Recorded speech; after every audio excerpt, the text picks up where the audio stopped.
Hello दोस्तों, नमस्कार। दिन भर की बड़ी खबर बिना देरी के बताएंगे, जहां सबसे पहले बताएंगे अमेरिका ने भारत से इस रूसी सरकारी मीडिया पर प्रतिबंध लगाने को कहा, जिसके बाद दोस्तों भारत ने क्या जवाब दिया अमेरिका को, आपका जानना है बेहद जरूरी। और साथ ही साथ क्यों बैन लगाने को कहा अमेरिका ने, वजह बताएंगे और लगे हाथों बताएंगे। शेख हसीना का दावा निकला बहुत सही, यानी एकदम सटीक। बांग्लादेश में अमेरिका ने ही करवाया था तख्ता पलट। दोस्तों बताएंगे किसने सबसे बड़ा खुलासा किया है सबूत के साथ में। एक तरफ शेख हसीना की सरकार गिरवा दी गई, तो दूसरी तरफ मोहम्मद यूनुस की सरकार को इतने अरब डॉलर रुपए की आर्थिक सहायता भी दे रहा है अमेरिका। तो वही बताएंगे भारत और मालदीव को लेकर एक बहुत बड़ा खुलासा हुआ है। मुइजू के विदेश मंत्री जमीर ने सबसे बड़ा दावा किया है, बताएंगे क्या है वो दावा। और लगे हाथों बताएंगे केंद्रीय मंत्री ने राहुल गांधी को कह दिया देश का सबसे बड़ा आतंकवादी, उन पर होना चाहिए इनाम। जिसके बाद कांग्रेस हो गई हमलावर। तो वहीं कब से लागू होगा वन नेशन वन इलेक्शन, सामने आया सबसे बड़ा अपडेट, जानकर आप भी जाएंगे चौंक। दोस्तों एक से एक बड़ी खबर बताएंगे, बस आप वीडियो के अंत तक बने रहेगा। और खबरों में आगे बढ़ने से पहले देश भारत का पुरजोर समर्थन करते हैं, निरंतर विकास होते हुए देखना चाहते हैं तो वीडियो को लाइक करके चैनल को सब्सक्राइब करके बेल आइकन दबा के कमेंट में जय हिंद अवश्य कहिएगा। तो बात करें पहली बड़ी खबर की, जहां अमेरिका ने भारत से रूसी सरकारी मीडिया RT पर प्रतिबंध लगाने को कहा, जिसके बाद दिया भारत ने करारा जवाब। दोस्तों अभिव्यक्ति की आजादी के चैंपियन अमेरिका ने रूसी सरकारी मीडिया नेटवर्क RT पर वैश्विक स्तर पर प्रतिबंध लगाने और उसे ब्लॉक करने के अपने प्रयासों को तेज कर दिया है। इसके लिए अमेरिकी अधिकारियों ने भारत से भी बात की। उन्होंने भारत से रूसी सरकारी मीडिया RT पर कार्रवाई करने की मांग की थी। इनमें RT की मान्यता रद्द करना, उनके पत्रकारों को विदेशी मिशन अधिनियम के तहत नामित करना शामिल था। हालांकि भारत इस मांग पर चुप रहा और अमेरिकी मांगों को अनसुना कर दिया। अब भारतीय अधिकारियों ने कहा कि रूसी सरकारी मीडिया RT के खिलाफ प्रतिबंधों पर बहस करना भारत के लिए प्रासंगिक नहीं है। द हिंदू की रिपोर्ट के अनुसार शुक्रवार को अमेरिकी विदेश मंत्री एंटनी ब्लिंकन ने RT के खिलाफ और प्रतिबंधों की घोषणा की। अमेरिकी प्रतिबंधों में दावा किया गया है कि RT मीडिया समूह के भारत सहित दुनिया भर में कार्यालय है और ये रशिया के खुफिया तंत्र का वास्तविक अंग है। RT और रूसी विदेश मंत्रालय ने इस आरोप का खंडन किया है। आधिकारिक प्रतिक्रिया में RT के एक वरिष्ठ संपादक ने अमेरिकी सरकार पर पागलपन और किसी भी वास्तविक असहमति पूर्ण आवाज से भयभीत होने का आरोप लगाया। ऐसे में हमने माना कि अमेरिका और रशिया एक दूसरे के कट्टर दुश्मन हैं, वो दोनों एक दूसरे को देखना तक नहीं चाहते। लेकिन भारत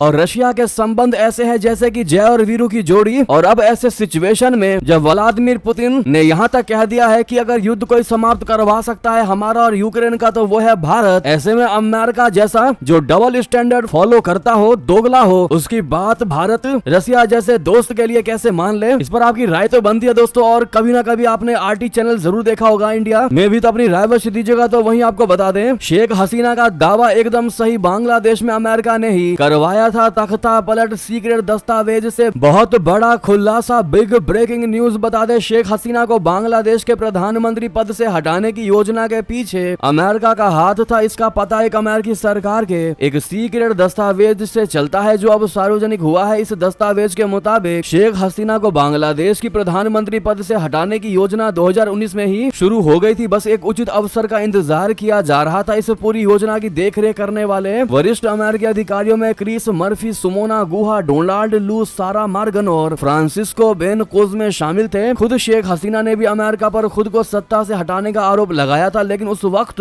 अमेरिका ने इन आरोपों को सिरे से खारिज कर दिया था। हालांकि जब मोहम्मद यूनुस ने बांग्लादेश की सत्ता संभाली तो लोगों को शक अमेरिका के प्रति गहरा हो गया था, क्योंकि मोहम्मद यूनुस को अमेरिका का खास माना जाता है। दोस्तों द संडे गार्डियन को उपलब्ध कराए गए आंतरिक दस्तावेजों से ये पता चलता है कि इंटरनेशनल रिपब्लिकन इंस्टीट्यूट यानी IRI, national endowment for democracy यानी NED और United states agency for international development बोले तो USAID जैसी एजेंसियां इस प्लान में शामिल थी। इसमें सबसे प्रमुख थी इंटरनेशनल रिपब्लिकन इंस्टीट्यूट IRI, जिसने मंगोलिया 1996, हैती 2001 और युगांडा 2021 के बाद बांग्लादेश में सत्ता परिवर्तन करवाया। ये दस्तावेज ये भी दर्शाते हैं, ये भी शो करते हैं कि भारत के हस्तक्षेप को काउंटर करने के लिए, उसका प्रतिकार करने के लिए ये परियोजना कैसे जरूरी थी। जी हाँ दोस्तों, ऐसे में इस दस्तावेज में ये सबसे बड़ा खुलासा और सबसे बड़ा वैलिडेशन मिल चुका है कि शेख हसीना का वो दावा बिल्कुल सही था कि बांग्लादेश ने ही अमेरिका में तख्ता पलट करवाया है। जी हाँ दोस्तों, इस पर आपकी राय तो बनती है। इतना ही नहीं, आपको ये भी बता दें कि इस खबर से और भी ज्यादा आप वैलिडेट कर पाएंगे। दरअसल बदहाल बांग्लादेश के लिए अमेरिका ने कल खोल दिया खजाना, देगा 20 करोड़ डॉलर की आर्थिक सहायता। दोस्तों अमेरिकी डेलीगेशन से मोहम्मद यूनुस के मिलने के बाद लिया गया ये बड़ा फैसला दरअसल बांग्लादेश को विकास संबंधित परियोजनाओं, युवाओं को सशक्त बनाने, लोकतंत्र को मजबूत करने, स्वास्थ्य सेवाओं में सुधार लाने और देश में लोगों के लिए व्यापार एवं आर्थिक अवसरों को बढ़ावा देने के लिए अमेरिका करीब 20 करोड़ अमेरिकी डॉलर की सहायता राशि मुहैया करेगा। अधिकारियों ने रविवार को यह जानकारी दी। बांग्लादेश के वित्त मंत्रालय द्वारा जारी एक प्रेस विज्ञप्ति के अनुसार आर्थिक संबंध प्रभाग के अतिरिक्त सचिव AKM शहाबुद्दीन और USAID के मिशन निदेशक रीड JSK लीमन ने अपने देश के सरकारों की ओर से ढाका में the development objective grant agreement यानी DOAG के छठे संशोधन पर हस्ताक्षर किए हैं। दोस्तों ऐसे में आप अपने अंदाजे को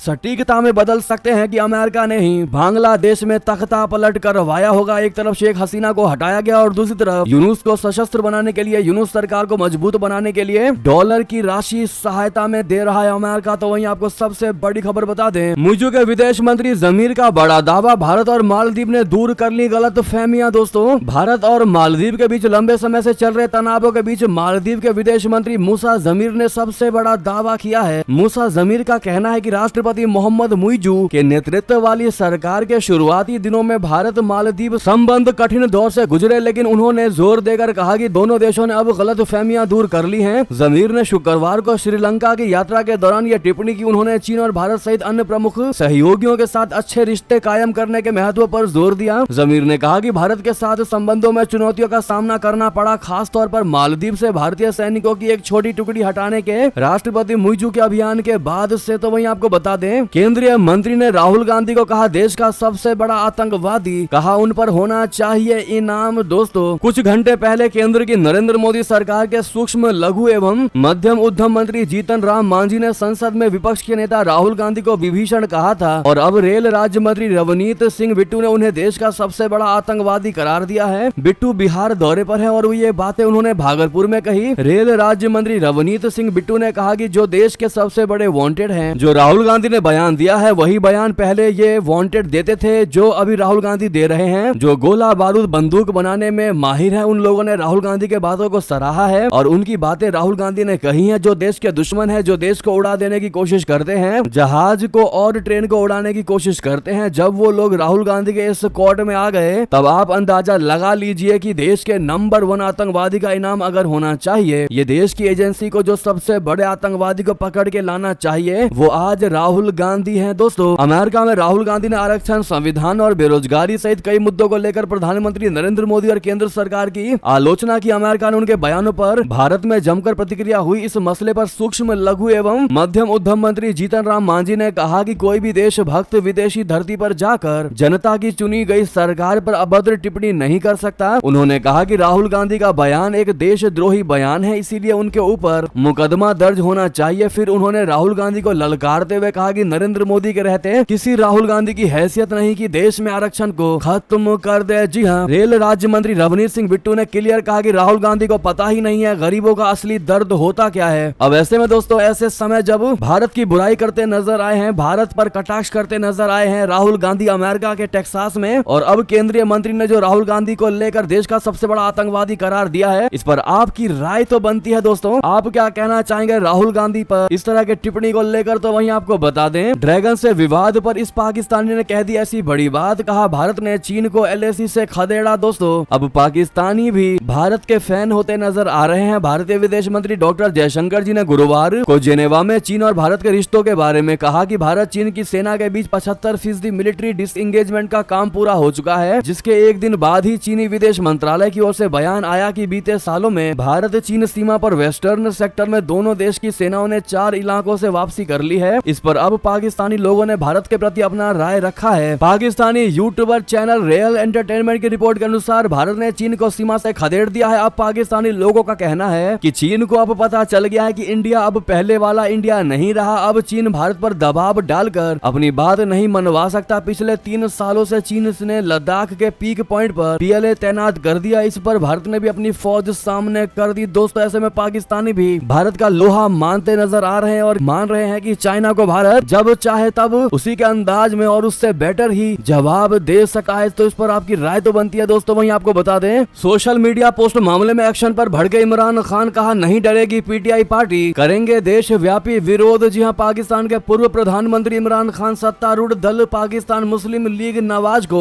निशाने पर लिया, जेल में बंद। पाकिस्तानी पूर्व पीएम ने कहा कि सरकार कथित तौर पर शीर्ष न्यायपालिका के बारे में नियमों को फिर से लिखने के लिए संवैधानिक संशोधन लाने की योजना बना रही है। इमरान खान ने आरोप लगाया कि संवैधानिक संशोधनों के माध्यम से राष्ट्र की इस अंतिम आशा को नष्ट करने का प्रयास किया जा रहा है। उन्होंने दावा किया कि मानवाधिकारों के उल्लंघन और चुनावी धोखाधड़ी की पारदर्शी जांच से बचने के लिए इन नए संशोधनों पर माध्यम से मुख्य न्यायाधीश काजी फैज ईशा को लाने का प्रयास किया जा रहा है। तो वही बता दें, शहबाज सरकार के प्रतिनिधि मंडल ने फजल उर रहमान से की मुलाकात, संविधान संशोधन विधेयक पर मांगा समर्थन। जी हां, पाकिस्तान सरकार के एक प्रतिनिधि मंडल ने रविवार को प्रमुख धर्मगुरु और दक्षिणपंथी राजनीतिक नेता मौलाना फजल उर रहमान से मुलाकात की है और विवादास्पद संविधान संशोधन विधेयक पर उनका समर्थन मांगा। इस विवादास्पद विधेयक का मकसद न्यायपालिका से संबंधित कानूनों में बदलाव लाना है। संशोधनों का विवरण अब भी राज है क्योंकि सरकार ने आधिकारिक तौर पर इसे मीडिया के साथ साझा नहीं किया है और न ही सार्वजनिक रूप से इस पर चर्चा की है। अब तक जो रिपोर्ट मिली है उससे पता चलता है कि सरकार न्यायाधीशों की सेवानिवृत्ति यानी रिटायरमेंट की उम्र बढ़ाने और उच्चतम न्यायालय के प्रधान न्यायाधीश का कार्यक्रम तय करने की योजना बना रही है। वहीं बता दें, हूतियों के हमले से बौखलाए नेतन्याहू, कहा भारी कीमत चुकानी पड़ेगी। इजराइल का ऑपरेशन यमन हुआ शुरू। दोस्तों, इजराइल के प्रधानमंत्री बेंजामिन नेतन्याहू ने यमन के हूती विद्रोहियों को चेतावनी दी है कि उन्हें इजरायली जमीन पर मिसाइल दागने की भारी कोशिश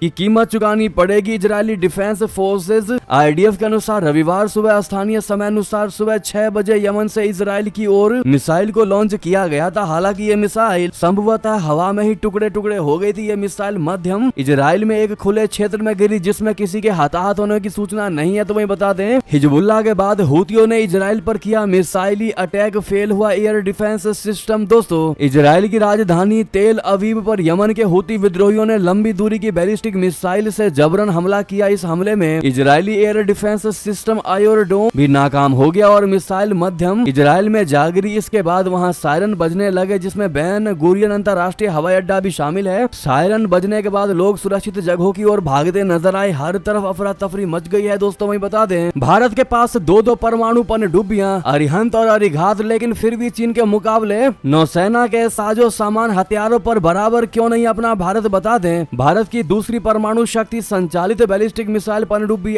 INS अरिघात को पिछले महीने के अंत से भारतीय नौसेना में ऑपरेशनल है। भारत के इस कदम से देश की परमाणु प्रतिरोधक क्षमता में जबरदस्त इजाफा हुआ है। खासकर चीन की बढ़ती महत्वाकांक्षाओं के बीच भारतीय नौसेना को यह परमाणु पनडुब्बी काफी मजबूत करेगी। इस परमाणु पनडुब्बी की मदद से भारत एक साथ चीन और पाकिस्तान दोनों पर नजर रख सकता है। हालांकि विशेषज्ञों का मानना है कि भारत अभी भी चीन की तुलना में काफी पीछे चल रहा है क्योंकि चीनी नौसेना अपने बेड़े के साथ साथ अपनी जमीनी और हवाई क्षमताओं को भी बढ़ा रही है। वहीं बता दें, अब शिक्षा व्यवस्था को लेकर पाकिस्तान की हुई किरकिरी एशियन विकास बैंक ने यानी ADB ने भारत से कुछ सीखने की दे दी है सलाह। दोस्तों, खराब शिक्षा प्रणाली को दुरुस्त करने के लिए वित्तीय सहायता मांगने गए पाकिस्तान को एशियन विकास बैंक ने बड़ी नसीहत दे दी है। बैंक ने सिफारिश की है कि अपनी शिक्षा प्रणाली को सुधारने और लोगों को प्रशिक्षित करने के लिए पाकिस्तान भारत की उल्लास योजना को अपनाए। मनीला की एशियन विकास बैंक ने पाकिस्तान से कहा है कि सरकार एक रणनीतिक और बहुहितधारक परामर्शी दृष्टिकोण अपनाए हुए है। यह भारत सरकार की नई योजना उल्लास जैसा हो सकता है।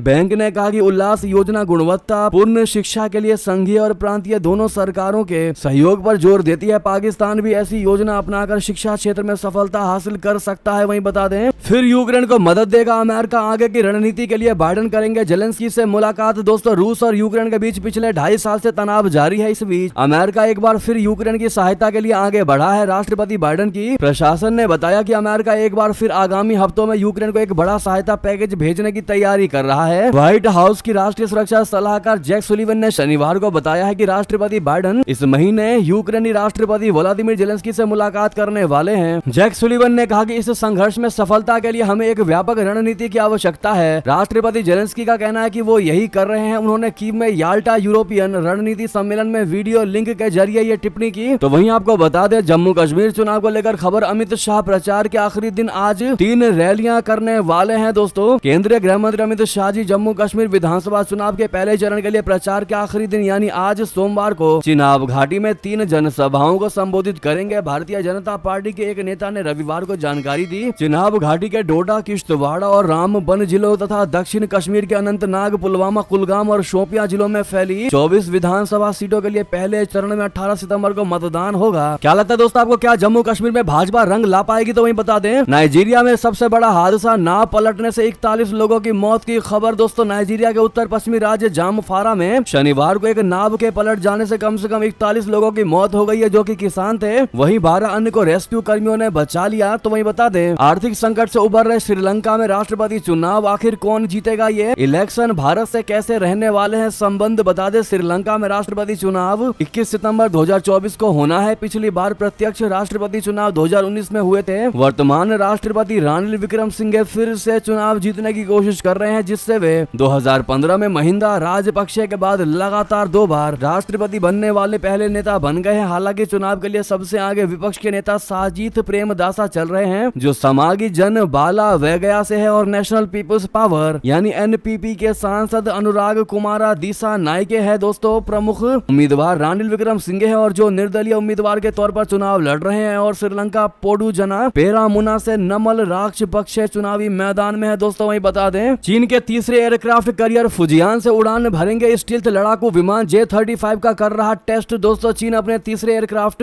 कैरियर फुजियान पर तैनात करने के लिए J-35 स्टील्थ फाइटर जेट का परीक्षण कर रहा है। Fujian aircraft carrier electromagnetic catapult system से लैस है, जो भारी भरकम विमानों को भी आसानी से टेक ऑफ करा सकता है। इसे अमेरिकी aircraft carrier USS Gerald R. Ford के समक्ष माना जाता है। हालांकि ये भी समुद्री परीक्षण के दौर से गुजर रहा है। चीन के सरकारी प्रसारक CCTV के हवाले से सरकारी मीडिया ग्लोबल टाइम्स ने ये बात लिखी है। तो वहीं बता दें, राष्ट्रपति चुनाव से पहले बता दिया पूरा प्लान। डोनाल्ड ट्रंप ने कहा 2 करोड़ घुसपैठियों को अमेरिका से निकाल फेंकेंगे। दोस्तों अमेरिका में होने वाले राष्ट्रपति चुनाव में डेमोक्रेटिक उम्मीदवार कमला हैरिस और रिपब्लिकन पार्टी के डोनाल्ड ट्रंप के बीच कड़ी टक्कर होने की उम्मीद है। इस आगामी 5 नवंबर को होने वाले राष्ट्रपति चुनाव से पहले रिपब्लिकन पार्टी के उम्मीदवार डोनाल्ड ट्रंप ने दैनिक भास्कर को इंटरव्यू दिया। उस इंटरव्यू में अवैध इमिग्रेशन को रोकने पर उन्होंने जोर दिया। इसके अलावा उन्होंने कहा है कि वैध प्रवासियों विशेषकर भारतीयों को वो स्वागत करेंगे। दोस्तों उन्होंने कहा कि कॉमरेड कमला हैरिस की इमिग्रेशन पॉलिसी की वजह से दुनिया भर के आतंकी देश में आ गए हैं। उनकी घुसपैठ को रोकने के लिए कोई कदम नहीं उठाया गया। ये लोग अमेरिका में जंगल राज बना रहे हैं। राष्ट्रपति बनने के बाद मैं सबसे पहले इन 2 करोड़ घुसपैठियों को देश से निकालने जा रहा हूँ। कमला हैरिस ना तो ऐसा आज तक कर पाई है और ना ऐसा कर पाएगी। बता दें कि रिपब्लिकन पार्टी के उम्मीदवार डोनाल्ड ट्रंप ने अपने चुनाव प्रचार के दौरान अवैध इमिग्रेशन का मुद्दा उठाया था। तो वहीं बता दें, जमशेदपुर की रैली में प्रधानमंत्री नरेंद्र मोदी जी का बांग्लादेशी और रोहिंग्या घुसपैठियों को लेकर बड़ा बयान। बता दें, प्रधानमंत्री नरेंद्र मोदी जी ने कल झारखंड के जमशेदपुर में जनसभा को संबोधित करते हुए राज्य की JMM सरकार पर हमला बोला। इससे पहले खराब मौसम की वजह से प्रधानमंत्री नरेंद्र मोदी तय समय से जमशेदपुर न जा सके, जिसकी वजह से उनका रोड शो न हो सका। इस वजह से प्रधानमंत्री ने रांची से ही 6 वंदे भारत ट्रेनों को हरी झंडी दिखाई। इसके बाद वो जमशेदपुर पहुंचे और जनसभा को संबोधित किया। प्रधानमंत्री मोदी जी ने कहा कि बारिश कितनी ही तेज क्यों ना हो, रुकावटें कितनी ही ज्यादा क्यों ना हो, लेकिन कोई भी रुकावट मुझे आपसे अलग नहीं कर सकती। मैं आपके दर्शन के लिए बिना वापस नहीं जा सकता, इसीलिए सड़क मार्ग से ही आप सबके दर्शन करने पहुंच गया। तो वही बता दें, केजरीवाल 17 सितंबर को दिल्ली CM पद से देंगे इस्तीफा। इसी दिन मोदी जी का 74वां जन्मदिन भी है। इस्तीफे के बाद विधायक ने नया मुख्यमंत्री चुनने को लेकर क्या कहा आपको बता दें। 2 दिन पहले यानी 13 सितंबर जमानत पर जेल से बाहर आए अरविंद केजरीवाल ने रविवार को कहा कि वे 2 दिन में दिल्ली के मुख्यमंत्री पद से इस्तीफा दे देंगे। केजरीवाल आम आदमी पार्टी के दफ्तर में बोल रहे थे। उन्होंने कहा कि भाजपा ने मुझ पर बेईमानी भ्रष्टाचार के आरोप लगाए हैं। अब जनता की अदालत में मेरी ईमानदारी का फैसला होगा। 2-3 दिन में विधायकों की बैठक में नया CM चुना जाएगा। चुनाव तक मैं मुख्यमंत्री की कुर्सी पर नहीं बैठूंगा। मनीष सिसोदिया भी कोई पद नहीं लेंगे, उनका भी यही सोचना है। केजरीवाल के 2 दिन में इस्तीफा देने के सवाल पर दिल्ली की मंत्री आतिशी ने कहा कि आज रविवार है, सोमवार को ईद की छुट्टी है, वर्किंग डे 17 सितंबर को है। इस वजह से अरविंद केजरीवाल ने 2 दिन का समय लिया है। तो वहीं आपको बता दें, अब कौन संभालेगा दिल्ली की बागडोर। इस्तीफे के ऐलान के बाद केजरीवाल ने कर दी ये बड़ी मांग। दोस्तों जेल से जमानत पर बाहर आने के बाद दिल्ली के मुख्यमंत्री अरविंद केजरीवाल ने इस्तीफे का ऐलान कर दिया है। उन्होंने कहा कि वो 2 दिन बाद पद से इस्तीफा देने जा रहे हैं और जनता के फैसले के बाद वो दोबारा CM की कुर्सी पर बैठेंगे। वहीं अरविंद केजरीवाल ने साफ कर दिया है कि उनकी जगह आम आदमी पार्टी का कोई ही व्यक्ति मुख्यमंत्री बनेगा। उन्होंने चुनाव आयोग से मांग की है कि दिल्ली में नवंबर में ही चुनाव करवा दिए जाएं। अब देखना ये होगा क्या अरविंद केजरीवाल की बात मानी जाएगी या नहीं। तो वहीं बता दें, इसी कार्यकाल में आएगा बिल। दोस्तों 1 नेशन 1 इलेक्शन पर बड़ी खबर, कब से लागू होगा 1 नेशन 1 इलेक्शन, आया सामने बड़ा बड़ा अपडेट जानकर चौंक जाएंगे दोस्तों। वन नेशन व इलेक्शन को लेकर सरकार की तैयारियां जोरों पर हैं। दावा यहां तक किया जा रहा है कि मोदी सरकार अपने इसी कार्यकाल में एक देश एक चुनाव यानी ONOE योजना को लागू कर देगी। समाचार एजेंसी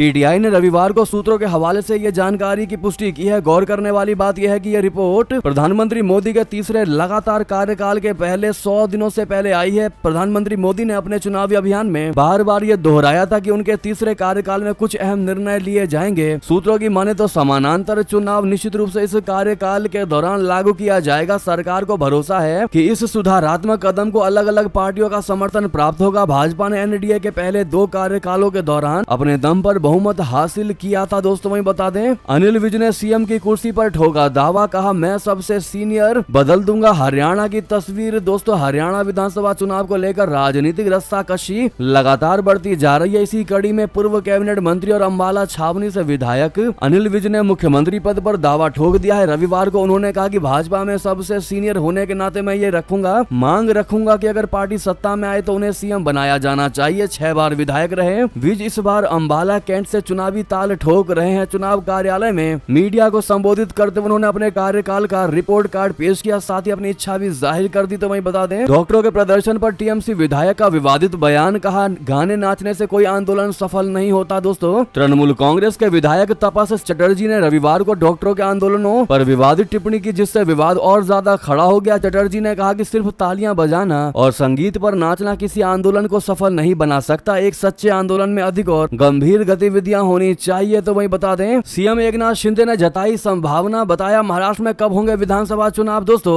महाराष्ट्र में विधानसभा चुनाव को लेकर चल रही अटकलों के बीच CM एकनाथ शिंदे ने बड़ा बयान दिया। उन्होंने संभावना जताई कि राज्य में विधानसभा चुनाव नवंबर के दूसरे सप्ताह में हो सकते हैं। उन्होंने कहा कि 288 सदस्यीय विधानसभा के लिए 2 चरण में मतदान कराना बेहतर होगा। चुनाव के लिए सत्तारूढ़ महायुति के सहयोगियों के बीच 8 से 10 दिन में सीटों का बंटवारा किया जाएगा। दोस्तों CM एकनाथ शिंदे ने कहा कि महायुति सरकार विकास और कल्याण उपायों पर ध्यान दे रही है। तो वहीं बता दें, हरियाणा में किसानों की महापंचायत, पंजाब से भी बड़ी संख्या में पहुंचे किसान, पुलिस ने किए बॉर्डर सील। दोस्तों हरियाणा में कल किसानों की महापंचायत हुई। जींद के उचाना के अतिरिक्त अनाज मंडी में ये महापंचायत किसान आंदोलन को लेकर हो रही है। महापंचायत में किसानों का भाजपा और केंद्र सरकार के खिलाफ रणनीति बनाने का प्रयास है। महापंचायत में बड़ी संख्या में हरियाणा और पंजाब के किसान शामिल हुए। तो वहीं प्रधानमंत्री मोदी जी ने 6 और वंदे भारत ट्रेनों को दिखाई हरी झंडी, इन रूट्स के लिए दे दिया तोहफा। दोस्तों प्रधानमंत्री नरेंद्र मोदी ने रांची में रविवार को डिजिटल माध्यम से झारखंड, ओडिशा, बिहार और उत्तर प्रदेश के लिए 6 वंदे भारत ट्रेन को हरी झंडी दिखा दी है। ये नई ट्रेन टाटानगर पटना,